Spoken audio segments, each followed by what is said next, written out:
উপস্থিত আমাদের সভাপতি সাবেক কুমিল্লা ২ নম্বর স্বেচ্ছাসেবক দলের আহ্বায়ক, উপস্থিত কুমিল্লা মহানগর থেকে আগত সকল নেতৃবৃন্দকে আমরা স্বেচ্ছাসেবক দল কুমিল্লা মহানগর পক্ষ থেকে এবং অভিনন্দন পক্ষ থেকে শুভেচ্ছা ও অভিনন্দন।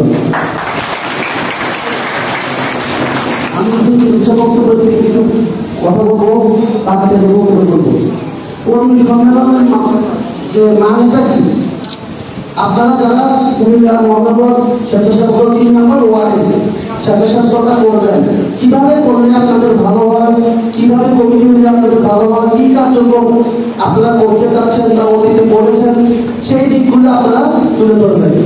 আমাদের বক্তব্য দেওয়ার বিষয়বস্তু কিন্তু বেশি কিছু না। আমরা এখানে আসছি কমিটি করতে হলে যে ধরনের কর্মী আপনারা চান, সিনিয়র যারা আছে তাও বলবে।